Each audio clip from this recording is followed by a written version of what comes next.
والصلاة والسلام على جميع الأنبياء والمرسلين خصوصاً على أفضلهم وخاتمهم محمد الكريم وعلى آله وأصحابه أجمعين.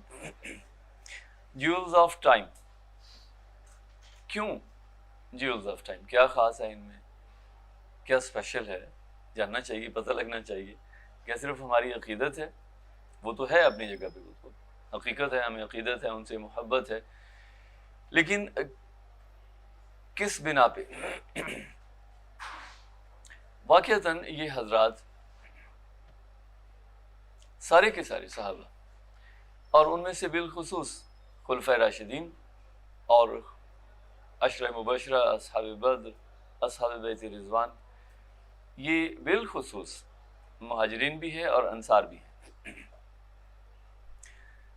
انہیں خوبیوں کا مجموعہ تھے، اتنی صلاحیتیں، اتنے یعنی محدود افراد میں جو کسی باقاعدہ اکیڈمی سے تربیت یافتہ نہیں ہیں اور کسی بڑی جس کو اس زمانے میں تہذیب کہا جاتا تھا اس کے ان کا کوئی تعلق نہیں ہے، امی ہیں، جس کو ہم کہتے ہیں غیر پڑھے لکھے، illiterate، یعنی پڑھے لکھے نہیں تھے. اور آپ دیکھیے انہوں نے کتنے کارنامے انجام دیے. آج ہمارا موضوع ہے سیدنا طلحہ رضی اللہ تعالی عنہ. معروف صحابی ہیں طلحہ بن عبید اللہ، اور لیکن یہ مزے کی بات یہ ہے کہ یہ جوڑا ہے، طلحہ و زبیر، سعد و سعید اور طلحہ و زبیر، اور ان کے جو حالات ہیں وہ بڑے آپس میں مماثل ہیں، ملتے جلتے حالات ہیں. ہم عمر تھے، بعض روایات کے مطابق ایک ہی دن ایمان لائے اور ایک ہی جنگ میں شہادت ہوئی، جنگ جمل میں. ان ایک ہی دن ایمان لائے اور ہم عمر تھے اور ساری زندگی ساتھ رہے اور ایک ہی جنگ میں دونوں جو ہیں وہ شہید ہوئے. حضرت طلحہ بن عبید اللہ بنو تمیم سے ان کا تعلق ہے، سیم قبیلہ ہے جو حضرت ابوبکر صدیق رضی اللہ تعالیٰ عنہ کا ہے. اور اب یوں کہیے کہ نو عمری میں 15-16 سال کی عمر تھی تو تجارت شروع کر دی. بچپن میں پڑھنا لکھنا سیکھا، جب پڑھ لی گئے تو ظاہر ہے جو پروفیشن تھا قریش کا عام طور پہ تجارت تھا، تو یہ پڑھے لکھے تاجر تھے اور دور دراز کے جو اسفار ہیں وہ شروع کیے. شام کا سفر، مصر کا سفر، عراق کا سفر 9 عمری ہی میں کرنا شروع کر دیا، یعنی منجے ہوئے تاجر تھے. اسلام لانے کا واقعہ بڑا عجیب ہے ان کا. شام گئے ہوئے تھے تو بصرہ میں، بصرہ میں اس وقت زیادہ تر عیسائی تھے، بلکہ آپ کہہ لیں کہ موسٹلی عیسائی تھے. شام میں زیادہ تر عیسائی تھے، یمن میں عیسائی تھے، اور آپ کہہ لیں کہ سمندر کے اس پار ایتھوپیا میں عیسائی تھے، مصر میں عیسائی تھے. تو عیسائیت جو ہے وہ ارد گرد ساری جو آپ کہہ لیں کہ جغرافیائی وسعتیں تھیں وہاں پہ عیسائیت تھی. صرف یہ جو عرب ہے، حجاز اور نجد، اور بالخصوص یہ جو اتنا سا حصہ ہے، یہ ابھی تک دین ابراہیمی پہ قائم تھے.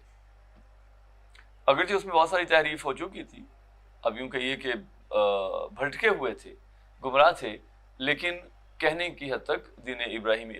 بھٹکے ہوئے تو عیسائی بھی تھے، وہ بھی تو مشرک ہی تھے نا. تو یہ اگر بتوں کو پوجتے ہیں تو انہوں نے حضرت عیسیٰ علیہ السلام کو اللہ کا بیٹا، تو شرک وہ بھی عیسائی بھی کرتے تھے، تو شرک یہ بھی کرتے تھے. لیکن عیسائیوں میں ایک احساس تھا آخری نبی صلی اللہ علیہ وسلم کے آنے کا انتظار. آپ دیکھیے نستورہ راہب جب نبی کریم صلی اللہ علیہ وسلم بچپن میں گئے ہیں اپنے چچا کے ساتھ شام کے سفر پہ، چھوٹے بچے تھے اس وقت، تو راستے میں راہب نے دیکھا اور اس نے کہا کہ پہچانا، اور اس نے متوجہ کیا کہ یہ آنے والے وقت میں نبی ہیں، آخری نبی ہیں، اور یہودی ان کے در پہ ہوں گے اور انہیں نقصان پہنچانے کی کوشش کریں گے، بہتر یہ ہے کہ آپ انہیں واپس لے جائیں. ورقہ بن نوفل وہ بھی عیسائی تھے، ان کے سامنے جب نبی کریم صلی اللہ علیہ وسلم کو لے کے گئیں سیدہ خدیجہ رضی اللہ تعالیٰ عنہ، تو انہوں نے فوراً تصدیق کی. تو یہاں پہ بھی ایک بصرہ میں بھی ایک راہب تھا اور وہ اس نے آوازیں لگائیں جیسے قافلے آتے جاتے نا، تو اس نے کہا مکہ کا کوئی تاجر ہے تمہیں؟ تو حضرت طلحہ نوجوان تھے، انہوں نے کہا آگے بڑھے، انہوں نے کہا ہاں میں مکہ سے ہوں۔ تو انہوں نے کہا کہ احمد نبی وہ مبعوث ہو گئے، ان کی بعثت ہو گئی ہے۔ تو حضرت طلحہ کہتے ہیں میں نے کہا کون احمد؟ یہ واقعہ، اس واقعے کے راوی وہ خود ہیں۔ تو کہتے ہیں میں نے کہا کون احمد؟ احمد نام سے واقف نہیں تھے نا، وہ تو محمد صلی اللہ علیہ وسلم کے نام سے جانتے تھے۔ تو اس نے پھر بتایا کہ بن عبداللہ بن عبد المطلب، تو پھر یہ سمجھ گئے۔ تو انہوں نے کہا نہیں، مجھے میرے علم میں تو کوئی ایسی بات نہیں ہے۔ اور یہ وہاں سے تجسس لے کے اس نے بتایا، اس نے کہا کہ وہ ان کا ظہور، ان کی بعثت ہونے والی ہے اور وہ آخری نبی ہیں اور تم ان پہ ایمان لانا۔ تو ان کا تجسس ظاہر ہے وہ اپنے کلائمیکس کو پہنچ گیا، اور یہ واپس پہنچے اور آ کے انہوں نے اپنے قبیلے میں پوچھا کہ کوئی ایسا، یہ نہیں پوچھا کہ حضرت محمد صلی اللہ علیہ وسلم نے دعویٰ نبوت کیا، انہوں نے کہا کہ مکہ میں کچھ نیا ہوا ہے۔ عام طور پہ جب ہم واپس آتے ہیں تو کیا پوچھتے ہیں؟ کوئی نئی تازی۔ ہمارا یہی ہوتا ہے نا، فون پہ بھی میں کبھی گاؤں میں کسی کو فون کروں، کسی دوست کو یا کزن کو، بھائی کو، تو پہلا سوال یہ تھا کوئی نئی تازی، وہ نہیں مجھ سے پوچھتے کیونکہ ان کا شہر سے کوئی تعلق نہیں، تو میرا سوال یہ ہوتا ہے کہ کوئی نئی تازی۔ تو انہوں نے جا کے پوچھا کہ کوئی، تو انہوں نے بتایا کہ محمد بن عبداللہ نے دعویٰ نبوت کر دیا ہے، اور قحافہ کا بیٹا ابو بکر رضی اللہ تعالیٰ عنہ وہ بھی اس پہ، چونکہ ایک ہی قبیلہ تھا نا تو آپس میں جانتے، تو انہوں نے کہا کہ قحافہ کا بیٹا بھی ان پہ ایمان لیا ہے۔ انہوں نے کہا اچھا، ابو بکر بھی ایمان لیا ہے۔ تو حضرت ابو بکر کو ظاہر ایک قبیلہ ہے اور عمر میں بہت جونیئر ہیں، احترام کرتے تھے حضرت ابو بکر کا۔ تو حضرت ابو بکر کے پاس آئے اور آ کے ان سے پوچھا کہ کیا معاملہ ہے؟ انہوں نے بتایا، تصدیق کی اور دعوت دی، انہیں بھی دعوت دی۔ تو حضرت ابو بکر کا تو یہ مزاج تھا، جو بھی دوست تھے سب سے پہلے انہیں دعوت دیتے تھے، اور ہونا بھی ایسے ہی چاہیے۔ بدقسمتی سے ہمارا مزاج اس معاملے میں ڈھیلا ہے، ہم دعوت کے معاملے میں جھجکتے ہیں، ہچکچاتے ہیں۔ باقی ساری دعوتیں دیتے ہیں دنیا کی، لیکن یہ ایک دعوت جو ہے دین کی، اس معاملے میں ہم تھوڑا سا ڈھیلا پن اختیار کرتے ہیں۔ بہرحال وہ نبی کریم صلی اللہ علیہ وسلم کی خدمت میں حاضر ہوئے اور آ کے حضور صلی اللہ علیہ وسلم نے پھر دوبارہ دعوت دی اور قرآن کی آیات ان کے سامنے تلاوت فرمائی۔ تو حضرت تعالیٰ کہتے ہیں کہ میرا اسی وقت جو ہے وہ شرح صدر ہوا، میرا سینہ کھل گیا اور اسی موقع پہ ایمان لے آئے۔ ایمان لانے کے بعد ان کے والد تو پہلے ہی انتقال کر چکے تھے، ان کے ایمان لانے سے پہلے ہی ان کا انتقال ہو چکا تھا۔ اور والدہ جو ہیں صعبہ بنت عبداللہ، وہ زندہ تھیں اور سخت تھیں مزاج کی، انہوں نے بھی بہت زیادہ سختی کی اور قبیلے والوں نے بھی بہت زیادہ سختی کی، لیکن ظاہر ہے ڈٹے رہے اور نبی کریم صلی اللہ علیہ وسلم کے ساتھ ہجرت فرمائی۔ غزوہ بدر میں شریک نہیں ہو سکے۔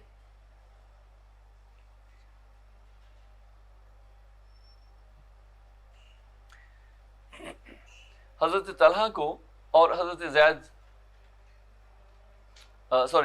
حضرت سعید ابن زید کو رضی اللہ تعالیٰ عنہ، وہ بھی عشرہ مبشرہ میں سے نا، تو ان دونوں حضرات کو حضور صلی اللہ علیہ وسلم نے قافلے کی خبر لینے کے لیے بھیجا۔ تو یہ قافلے کے پیچھے لگے ہوئے تھے، تو قافلہ جو ہے وہ اس نے اوائڈ کیا اور پیچھے پیچھے سے نکل گیا۔ تو جب یہ اس کا تعاقب کرتے ہوئے واپس پہنچے ہیں تو جو مارکا ہے وہ برپا ہو چکا تھا، لہٰذا یہ اس میں شریک نہیں ہو سکے۔ لیکن اس کی تلافی انہوں نے یوں کی کہ غزوہ احد میں کمال کا کام کیا۔ نبی کریم صلی اللہ علیہ وسلم پہ جب دباؤ بڑھا اور مشرکین نے جب پلٹ کے حملہ کیا، تو اس وقت صرف 12 صحابہ تھے جو حضور صلی اللہ علیہ وسلم کے ساتھ تھے، صرف 12 صحابہ جو نبی کریم صلی اللہ علیہ وسلم کے، باقی سارے دباؤ بڑھتا ہے نا تو پھر بکھر جاتے ہیں۔ یہ نہیں کہ حضور کو چھوڑ گئے نعوذ باللہ، لیکن اتنا دباؤ تھا، اتنا شدید ان کا پریشر تھا کہ وہ بکھر گئے۔ تو یہ 12 صحابہ تھے جو نبی کریم صلی اللہ علیہ وسلم کے گرد گرد جو ہے وہ جمے رہے، ہلے نہیں اپنی جگہ سے۔ نبی کریم صلی اللہ علیہ وسلم پہاڑ کے اوپر کی جانب چل رہے تھے اور حضور نے فرمایا کہ مشرکین نے حملہ کیا، تو حضور نے فرمایا کہ ان کو کون پسپا کرے گا، کون انہیں پیچھے دھکیلے گا؟ تو حضرت طلحہ نے فوراً عرض کیا کہ یا رسول اللہ میں۔ تو حضور نے فرمایا کہ نہیں تم نہیں، اور ایک انصاری صحابی آگے بڑھے، حضور نے انہیں اجازت دی اور وہ سامنے ان کے آئے اور شہید ہوئے، لڑتے ہوئے شہید ہوئے۔ پھر دوبارہ نبی کریم صلی اللہ علیہ وسلم نے فرمایا کہ کون ان کو دور کرے گا تو پھر حضرت طلحہ نے کہا میں یا رسول اللہ، تو نبی کریم صلی اللہ علیہ وسلم نے فرمایا نہیں تم نہیں. پھر ایک انصاری صحابی وہ آگے بڑھے، ان 3 صحابی شہید ہوئے، اور اس کے بعد پھر نبی کریم صلی اللہ علیہ وسلم نے انہیں اجازت دی، اور ان کا حال یہ تھا کہ ایک ہاتھ کٹ چکا تھا اور جسم پہ 70 سے زیادہ نیزے کے اور تلوار کے زخم ہیں. اتنی بہادری سے لڑے کہ نبی کریم صلی اللہ علیہ وسلم سے ان کو مشرکین کو دور کیا، اور آخری دم تک لڑے، بالآخر بے ہوش ہوئے. ظاہر ہے اتنے زخم لگتے ہیں، بلیڈنگ ہوتی ہے، تو پھر کب تک بندہ ہوتا ہے، تو بے ہوش ہو کے ایک نشیب تھا، کھڈا تھا، اس میں گرے. تو حضرت ابو بکر صدیق رضی اللہ تعالیٰ عنہ اور حضرت ابو عبیدہ ابن الجراح جب پہنچے ہیں نبی کریم صلی اللہ علیہ وسلم تک، تو آ کے انہوں نے حضور صلی اللہ علیہ وسلم کو دیکھنا شروع کیا. حضور صلی اللہ علیہ وسلم کے بلیڈنگ ہو رہی تھی، خون جاری تھا چہرہ انور سے، تو انہوں نے نبی کریم صلی اللہ علیہ وسلم کو دیکھنا شروع کیا. تو حضور نے فرمایا کہ نہیں، پہلے اپنے بھائی طلحہ کو دیکھو. یعنی حضور صلی اللہ علیہ وسلم کو اندازہ تھا کہ اس کو بہت زیادہ زخم آئے. تو ان حضرات نے پھر انہیں دیکھا اور ان کو اٹھایا، بہرحال ہوش میں آئے اور اللہ تعالیٰ نے انہیں زندگی دی. لیکن نبی کریم صلی اللہ علیہ وسلم نے فرمایا کہ کسی نے اگر زندہ شہید دیکھنا ہو تو طلحہ کو دیکھے. یعنی ان کی شہادت میں کوئی شبہ نہیں رہ گیا تھا، اللہ تعالیٰ نے نئی زندگی عطا کی. اور صحابہ کرام کہتے تھے کہ آج کا دن جو ہے وہ طلحہ کے نام ہے، یعنی غزوہ احد کا دن وہ طلحہ کے نام ہے. جیسے غزوہ بدر کا دن جو ہے وہ کن کے نام ہے جی؟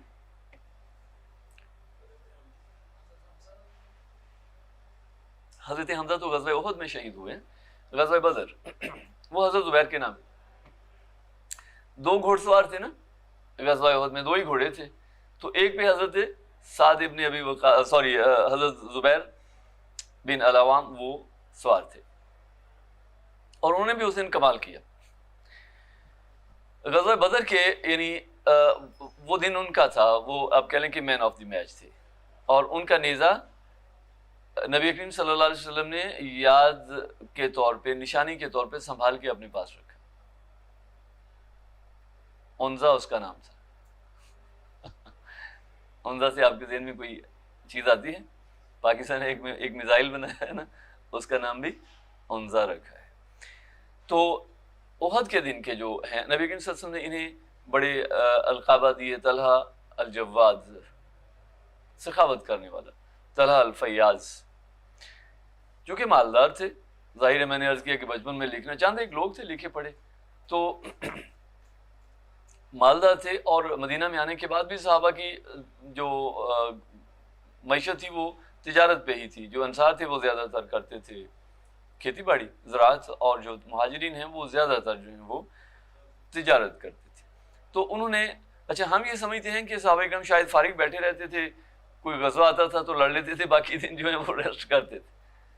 ایسا نہیں، بھرپور زندگی تھی. جب دین کو ضرورت پڑی، نکلو خواہ ہلکے ہو یا بوجھل، وہ نہیں دیکھتے تھے اور نکل پڑتے تھے. لیکن اس کے علاوہ بھرپور زندگی تھی. اس سے آپ اندازہ لگائیے کہ حضرت ابو بکر صدیق رضی اللہ تعالیٰ عنہ کو خلیفہ نامزد کیا گیا، ان کے ہاتھ پہ بیعت ہوئی، اور اگلے دن ان کی حالت کیا تھی؟ کندھے پہ تھان رکھے ہوئے کپڑے کے. اس وقت انداز یہی تھا نا، اسٹائل یہی تھا. تو کپڑے کے تھان، اب ماضی قریب میں بھی یہی تھا نا، آج سے 20-30 سال پہلے کندھے پہ بھی رکھے ہوتے تھے. آپ نے تو وہ نہیں دیکھے ہوں گے مناظر، ہم نے وہ دیکھے تھے. ہاتھ میں کندھے پہ یا سر پہ انہوں نے وہ ایک رکھی ہوتی تھی باندھ کے، بنڈل سا بنا کے، اور وہ آوازیں لگاتے پھرتے تھے، ہاں بھائی کسی نے کپڑے لینے ہیں، یہ لے لو اور وہ لے لو. تو حضرت ابوبکر صدیق رضی اللہ تعالیٰ نے وہ کندھے پہ رکھا سامان، اپنے کپڑے اور بیچنے کے لیے. تو غالباً سیدنا عمر، اگر میں غلطی کر رہا ہوں تو آپ اصلاح کر دیجیے گا، وہ ملے، انہوں نے کہا کدھر کا خیال ہے؟ تو انہوں نے کہا کدھر کا بھائی، جو کام ہے وہ کرنا نہیں، تو کھانا کہاں سے؟ تو حضرت عمر نے فرمایا کہ یہ خلافت کی ذمہ داریاں کون اٹھائے گا؟ آپ تو کر لیں گے کاروبار، لیکن یہ ذمہ داریاں. تو انہوں نے کہا بھائی پھر کھائیں گے کہاں سے، گزارا کہاں سے ہوگا؟ تو انہوں نے کہا کہ آپ یہ بات بہرحال اپنی جگہ پہ اہم ہے، تو اس کو کنسیڈر کر لیتے ہیں، اس پہ مشورہ کر لیتے ہیں. تو پھر مشورہ ہوا اور بیت المال سے ان کا وظیفہ مقرر کیا گیا. تو وہ کام کے تھے. تو حضرت طلحہ اس کے ساتھ ساتھ یعنی مالدار تھے، لیکن ہمارے ہاں بھی مالدار ہیں اور ہم ان کی مثالیں تو دے دیتے ہیں، لیکن ہم میں اور ان میں ایک بنیادی فرق ہے. ہمارے پاس جب مال آتا ہے نا تو وہ چھلک چھلک کے پڑتا ہے، پھر اچھل اچھل کے بعد باہر نکلتا ہے. ایسے ہے نا، پتہ چل جاتا ہے کہ یہ بندہ مال ہے، اس کے پاس پیسے ہیں، بہت پیسے والا آدمی ہے، اس کے لباس سے، اس کے اٹھنے بیٹھنے سے، اس کے گیجٹ سے، اس کی گاڑی سے، اس کے گھر سے. اور تھوڑا سا مال آتا ہے، ایک شخص یہاں رہتے ہیں فار ایگزامپل مدینہ ٹاؤن میں، اور تھوڑا سا مال آتا ہے، ان کا بزنس اچھا چل، یہ میں آپ کو واقعہ بتا رہا ہوں. تو میں نے ایک دن فون کیا تو میرے خیال میں تو یہی تھا کہ وہ مدینہ ٹاؤن میں، انہوں نے کہا نہیں وہ تو میں نے چھوڑ دیا، اب تو میں عبداللہ گارڈن میں رہتا ہوں. تو جیسے ہی مال آتا ہے سب سے پہلے وہ مدینہ ٹاؤن چھوڑتے ہیں، مدینہ ٹاؤن یا ڈیگلس پورا یا جو بھی جہاں پہ بھی وہ رہ رہے ہوتے ہیں، اور ادھر کا کہیں نہر کنارے کا رخ کرتے ہیں. وہ تو صحابہ میں یہ نہیں تھا، شو آف نہیں کرتے تھے، دکھاوا نہیں تھا، نمائش نہیں تھی، سادگی تھی. پیسے ہیں لیکن وہ کام کے لیے ہیں، دین کی بھلائی ہو، دنیا کی بھلائی ہو، اس کے لیے ہیں. جیسے حضرت عثمان نے ایک کنواں خریدا نا، انہوں نے بھی ایک کنواں تھا مدینہ سے باہر، اور وہاں پہ ضرورت تھی پانی کی. جیسے اب ہم جہاں پانی کی ضرورت ہو، قلت ہو، وہاں پہ کچھ کرتے ہیں، نلکا ولکا لگاتے ہیں. تو انہوں نے وہ اس کی پیسوں کی تعداد تو نہیں لیکن کثیر رقم سے وہ کنواں خریدا، اور کھلا دسترخوان تھا، لوگ آتے تھے اور کھانا وانا کھاتے تھے، اپنی غذا سادہ تھی، لباس سادہ تھا. اور حضرت عائشہ رضی اللہ تعالی عنہا کو 10,000 درہم سالانہ ہدیہ پیش کیا کرتے تھے، یعنی آخری. اور حضرت عائشہ چونکہ امہات المومنین میں سے ہیں، اور پھر حضرت ابوبکر صدیق کی صاحبزادی ہیں، تو قبیلہ بھی ایک ہے. اور یہ کو آپ کہہ لیں کہ معیوب بات نہیں ہے، ہوتا ہے اپنے کنبے سے، اپنے قبیلے سے انسان کو ایک لگاؤ ہوتا ہے. تو یوں آپ کہہ لیں کہ ان کی زندگی گزری، اور چاروں خلفاء کے ہاتھ پہ بیعت کی، اور ان کے ساتھ رہے، ان کے دست و بازو رہے. اور جو جنگ جمل ہے اس میں جب حضرت عائشہ واپس آئی ہیں مکہ مکرمہ سے، تو یہ پھر ان کے ساتھ حضرت طلحہ بھی اور حضرت زبیر بھی، یہ دونوں حضرات جو ہیں ان کے ساتھ نکلے، اور حضرت عثمان کے قصاص کا مطالبہ کیا. اور جو وہ ٹولہ تھا فسادی، یعنی صحابہ تو ایک دوسرے پہ سوچ بھی نہیں سکتے تھے نا تلوار اٹھانے کا یا نقصان پہنچانے کا، لیکن وہ جو غیر صحابی تھے، بعد کے لوگ تھے، شام سے اور ادھر ادھر سے ساری دنیا سے اکٹھے ہو کے آئے ہوئے تھے، ان لوگوں میں سے موقع کی تلاش میں تھے. اور آپ یہ دیکھیے کہ انہوں نے چن چن کے ان جید صحابہ کو شہید کیا، یعنی حضرت علی رضی اللہ تعالیٰ عنہ کو، حضرت عثمان کو، حضرت طلحہ کو، حضرت زبیر کو، یعنی جو عشرہ مبشرہ میں سے ہیں، جو کچھ کرنے کی صلاحیت رکھتے ہیں، ان کو چن چن کے. حضرت طلحہ وہ ہیں جن کو حضرت عثمان کی جب خلافت کا انعقاد ہوا، ہم پیچھے پڑھ چکے ہیں نا، تو حضرت طلحہ کا نام بھی ان 5 میں سے ایک تھا، یعنی اس پینل میں شامل تھے جو حضرت عمر رضی اللہ تعالیٰ نے نامزد کیے تھے 5. اور حضرت طلحہ باہر تھے اس وقت مدینہ سے، اور جب واپس آئے ہیں تو حضرت عثمان کے ہاتھ میں بیعت ہو چکی تھی. حضرت عثمان نے آفر کیا کہ اگر آپ کہیں تو میں آپ کے حق میں دستبردار ہوتا ہوں اور آپ کے ہاتھ پہ بیعت کرتا ہوں. تو انہوں نے کہا نہیں، مجھے اس کی ضرورت نہیں ہے، جب باقیوں نے آپ کے ہاتھ پہ بیعت کی، آپ پہ اعتماد کیا، تو میں بھی آپ کے ساتھ بیعت کرتا ہوں. تو یعنی اس معیار کے تھے کہ جو قیادت کر سکتے تھے امت کی، اور چن چن کے انہیں ٹارگٹ کیا گیا. تو یہ بائی ایکسیڈنٹ نہیں ہے، یعنی پیچھے کوئی ایسا ذہن تھا جو کام کر رہا تھا کہ جو لوگ اہم ہیں انہیں نشانہ بنایا جائے.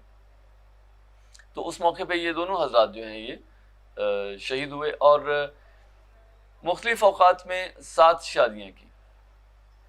میرے دوست ہیں وہ اس بات پہ بڑے، وہ کہتے ہیں صحابہ میں سے جس کا بھی ذکر آپ اٹھا کے دیکھ لیں، 4 کی، 3 کی، 3 سے کم تو کم ہی ہوتی ہیں، 7 کی. ہاں تو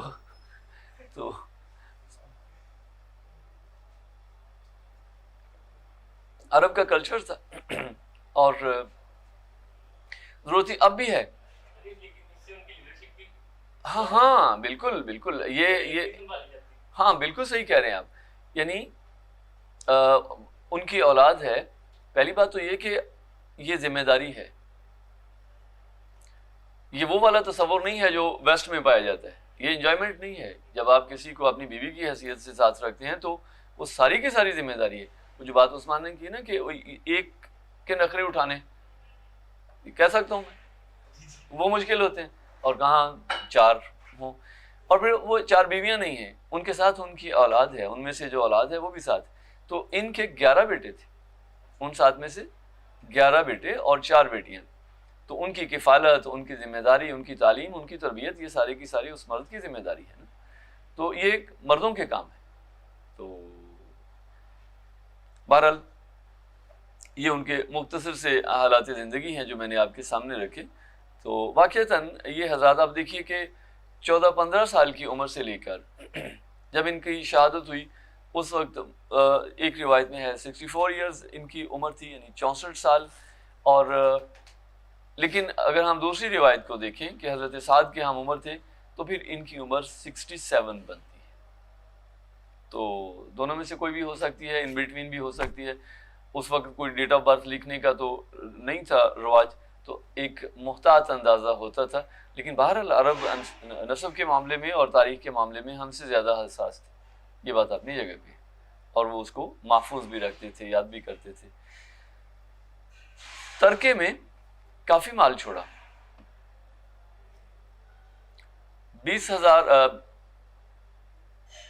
لاکھ درہم، ملینر تھے، 20 لاکھ درہم، اور غالباً 2 لاکھ دینار، تو کافی ایسے ہی اگر جب ہم حضرت سعد کے حالات پڑھیں گے تو اس میں بھی ہمیں ایسا مل، اس کی وجہ کہ بعد میں بھی ٹریڈنگ کرتے رہے، یعنی نبی کریم صلی اللہ علیہ وسلم کی رحلت کے بعد جب بھی موقع ملتا تو اس میں اپنی تجارت بھی کرتے، اگر جہاد کا موقع ہے جہاد کرتے، اور دین کی کوئی اور ذمہ داری ہے تو ان بھرپور زندگی ہے، بیٹھے نہیں ہاتھ پہ ہاتھ رکھ کے، کسی پہ بوجھ نہیں بنے۔ اور اصل میں اسلام کا تصور یہی ہے، اصل میں یہی ہے کہ انسان انڈیپینڈنٹ ہو اور اللہ تعالیٰ پہ اس کا توکل ہو۔ خود نبی کریم صلی اللہ علیہ وسلم کی مثال ہمارے سامنے ہے، نبی کریم صلی اللہ علیہ وسلم خود کسی پہ بوجھ نہیں بنے، یعنی یہ کہنا غلط ہے، وہ تو بوجھ تھا ہی نہیں، صحابہ کے لیے سعادت تھی۔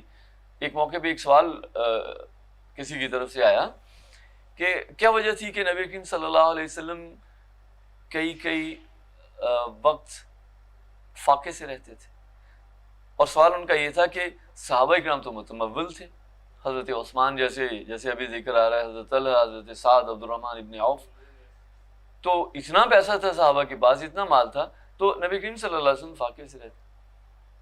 اس کی وجہ ان کئی دن گھر میں چولہا نہیں جلتا تھا، وجہ یہی ہے کہ حضور صلی اللہ علیہ وسلم کسی پہ بار بننا پسند نہیں فرماتے تھے، کسی کے سامنے اپنی حاجت رکھنا پسند ہی نہیں فرماتے تھے، ورنہ صحابہ تو اچھا جب بھی انہیں اس بات کا احساس ہوا تو بڑھ چڑھ کے انہوں نے پھر ثبوت دیا نا وفاداری کا۔